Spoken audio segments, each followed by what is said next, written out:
This is WFYI News Now. It's January 17th, and I'm Darian Benson. On today's show, the U.S. Supreme Court will not hear an Indiana case about a student's right to use the restroom that aligns with their gender identity. Republicans nix a bill that would allow pregnant people to claim their fetus as a dependent on state taxes, and some Indiana residents with disabilities who are on what's known as Medicaid waivers are losing their coverage. I just got the medicine she had to have to not die. Those stories coming up, but first, Indianapolis rental prices could stabilize despite a hot housing market, according to one Indiana University expert. As Ben Thorpe reports, Indianapolis is projected to be among the top 10 housing markets nationally in 2024, but that isn't expected to have a huge impact on rentals. In Indianapolis, rental prices increased dramatically over the past couple of years, in some cases rising more than 13% year over year. But that rental market could stabilize this year. Associate Director of the Indiana University Center for Real Estate Studies, Sarah Kors, says the hot housing market won't necessarily bleed into the rental market. The thing that's differentiating rental housing and for sale housing right now is the supply race. Supply is definitely coming on much stronger in the rental market. So we're actually starting to see rental rates stabilize in certain submarkets. Kors says falling inflation will be another factor to keep rents in Indianapolis more stable. I'm Ben Thorpe. The U.S. Supreme Court on Tuesday decided not to hear an Indiana case about a student's right to use the restroom that aligns with their gender identity. The case could have set precedent for schools across the country, but the decision means the lower appeals court's ruling will stay in effect. A Seventh Circuit Court of Appeals judge upheld a ruling in 2022 against the Metropolitan School District of Martinsville. That ruling affirmed the right of a transgender student to use the boys' restroom in his middle school. MSD Martinsville filed a petition for the U.S. Supreme Court to review the case last year. The district argued that another federal appeals court, which covers Alabama, Florida, and Georgia, came to a different conclusion about allowing transgender students to use the restroom that aligns with their gender identity. For now, the decision will remain with federal appeals courts. The Fourth Circuit Court of Appeals, which covers the southern part of the East Coast, has also ruled that transgender students are able to use the restroom that aligns with their gender identity. And pregnant people could claim their fetus as a dependent on their state taxes under legislation in a Senate committee, but Tuesday's hearing on the bill is as far as it will go this session. Republican Senator Andy Zay says in the wake of Indiana's near-total abortion ban, providing the tax deduction would help support expecting parents and families. His legislation also requires the person getting the deduction to submit a radiology imaging report to prove they were pregnant. You're building that relationship to hopefully get prenatal care and care for that mother and child as they go through the process of pregnancy. But opponents of the bill say that's an invasive surveillance of pregnancy. And University of Indianapolis sociology professor Elizabeth Ziff says the measure takes a step closer to fetal personhood, which she worries will be used to criminalize any activity in pregnancy that might risk a fetus. And placing the rights of the fetus or embryo above the rights of the pregnant person. Senate Committee Chair Travis Holdman says he won't take a vote on the bill this session because of the ongoing legislative task force studying the state's entire tax system. And for our final story today, millions across the country have lost their Medicaid coverage due to paperwork errors, not because they officially do not qualify. Flora U3 reports people with disabilities in Indiana are also caught up in the mess. Shiloh, can you come sit with me?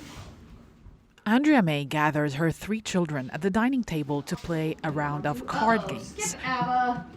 Asher's turn. Skip Mom. What? It's a rare moment of relative calm at her house in Muncie, Indiana. That doesn't last for too long. You want to go watch Jessie? Okay. May's 3 young kids have special life-altering health needs. They're all on Medicaid, which covers their medical expenses. She's a single mother, so it's a lot to juggle. Yeah, sleep's an interesting thing anyway. Shiloh doesn't always sleep well, and so I get it when I can. Shiloh is May's middle daughter. She's 12. She has epilepsy, hypothyroidism, and is hard of hearing. She also uses a G-tube to take fluids in. So Shiloh is on what's known as a Medicaid waiver. It's a special kind of Medicaid insurance for the elderly and those who have disabilities. And her waiver pays me to be her caregiver. So I get paid right now when she's with me just for caring for her, which is actually amazing because, especially once COVID hit, the amount of respite workers is just zero for the most part. And so trying to get care for her from anybody else was basically impossible. May is 41. She went back to college to earn a degree in special education. She hopes to get a good job with private insurance once she graduates. But for now, that Medicaid stipend helps her put food on the table for her children while still doing all the heavy lifting caring for their medical needs. That's until she lost it. Hundreds of thousands of people have lost Medicaid since the summer after the federal COVID public health emergency expired. Since then, states have been sifting through their Medicaid rolls to kick those who no longer qualify. But in that process, hundreds of thousands of people are losing coverage when they may still qualify for it, just like May and her children. People with disabilities are caught up in that process, and the real-life impacts are devastating.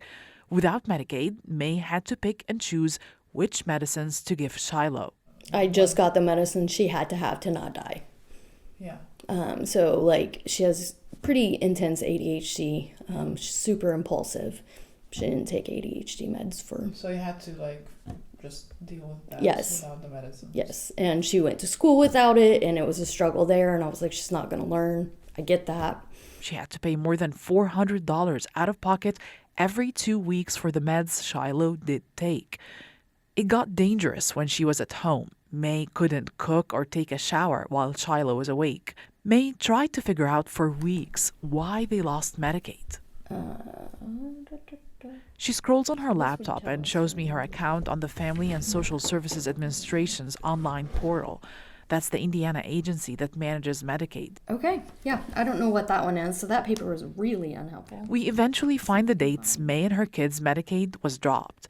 The state said they sent a letter alerting May about needed paperwork that she did not turn in. May never saw that letter, so she went to the local office and gave them everything: proof of income, pay stubs, child support. And within a couple weeks, Asher, my son, had been reinstated. His Medicaid came back on. And so at the end of August is when Abigail, Shiloh, and I were kicked off Medicaid. She did everything right. Caseworkers said her paperwork was complete, but they still lost their Medicaid. She went to the office and called many times. She broke down crying on the phone. Caseworkers were kind and wanted to help, she says, but all they would tell her was always a version of this. Like, yeah, we see it in the system, and we're just waiting on something. The computer has to do something before it can overwrite it and reinstate their insurance. It took more than a month before their Medicaid was finally reinstated. In a statement, the FSSA said their computer systems aren't facing any issues. They won't comment on individual cases. But side effects have heard from Medicaid navigators who help people with insurance questions, as well as people on Medicaid. They say that system glitches and paperwork errors like these are not one-offs. Tash Crespo is an attorney at Indiana Disability Rights. I mean, we've heard stories of folks who are using the online portal. They are going into the physical office, they're faxing in their paperwork, and there's still an issue of their paperwork not getting properly attached even to their cases. Crespo says people should reach out to organizations like hers and Medicaid navigators to help them appeal as soon as possible when their coverage is being dropped. A lot of folks end up not appealing because they go by what the letter tells them. My coverage is already discontinued. I've missed my deadline. I don't know what to do. People with disabilities side effects talked to say they've had to cut back on hours of home assistance they get. Some skipped meds, and advocates say for some of them, it's also a dignity issue. Farah Yusri, Side Effects Public Media. For more information on help with Medicaid insurance, you can check out the longer version of the story on WFYI.org. That's all for today's episode of WFYI News Now. Our podcast is produced by the following people who live in your community: Aubriana Heron, Drew Dodlin, Kendall Antron, who composed the music for this podcast, and me, Darian Vinson. Our news director is Sarah Neal Estes. If you liked today's episode, remember to subscribe and share. And follow WFYI on Instagram, Facebook, and YouTube to check in on our newsroom throughout the day. Thanks for listening. We'll be back tomorrow.